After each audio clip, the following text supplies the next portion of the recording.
Қайырлы күн достар, сіздермен Аяжан, менің каналыма қош келдіңіздер.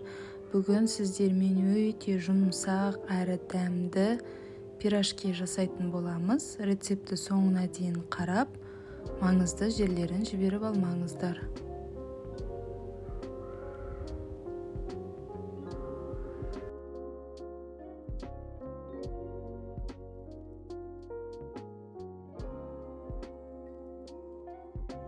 Алдымен ыдысымызға жылы сүтімізді, жылы суымызды құямыз. Бір кішкене қасық тұз, қант қосып, жақсылап араластырамыз.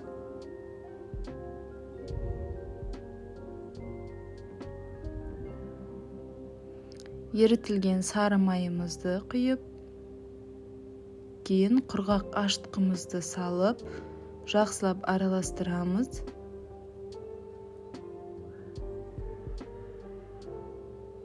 Ұнымызды електен өткізіп, қамыр илейтін боламыз.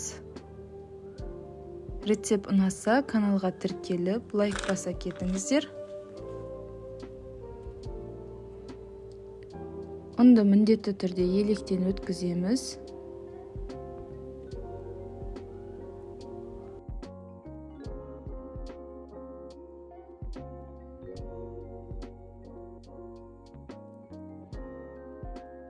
Осылайша қамыр илеп, қамырымызды ашытатын боламыз.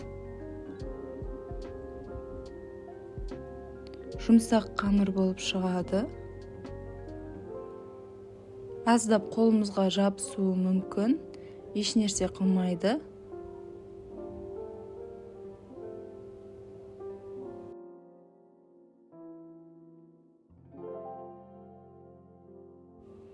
Заттардың мөлшерін описание бөлімінде қалдыратын боламын. Қамырымыз 30-40 минутта ашитын болады. Мінекей қамырымыз ашыды. Енді ашыған қамырымызды бөліктерге бөлетін боламыз. Таразы болатын болса, 50 грамнан бөлсеңіздер болады, немесе көз мөлшерімен бөліңіздер.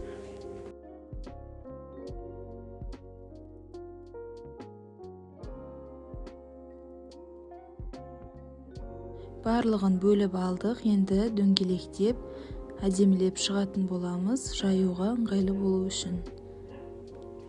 Барлығын жұқалау етіп, орташа қалыңдықта жаямыз. Осы уақытта картобымызды қайнатып, суытып қоямыз. Картобымызды езіп, тұз, бұрыш, дәміне қарай салатын боламыз. Жақсылап араластырып, салмамызды әзірлейміз.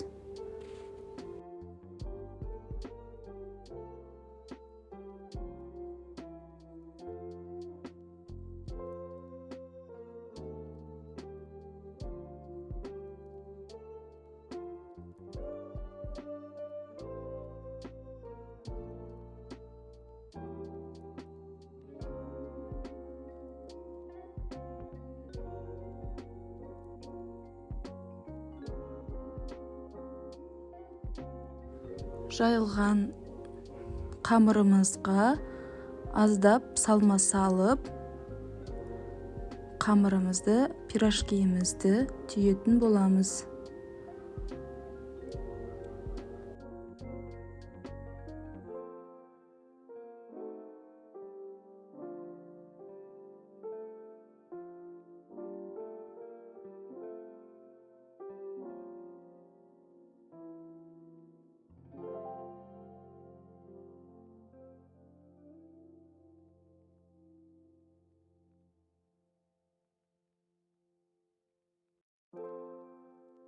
Барлығын түйіп, 10-15 минутқа көтерілуге қойып қоямыз.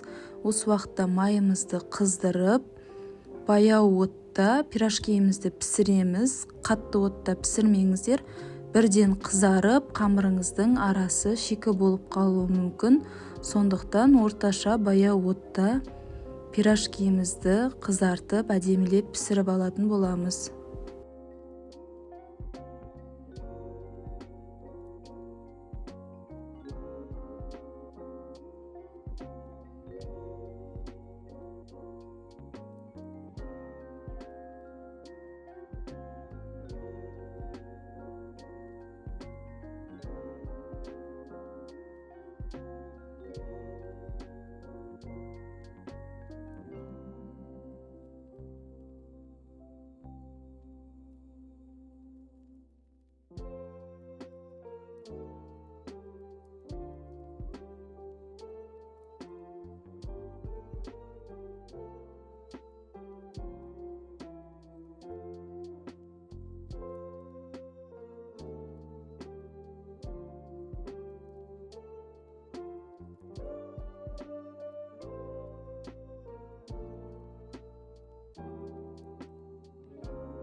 Мінекей қызарып әдемі болып шықты.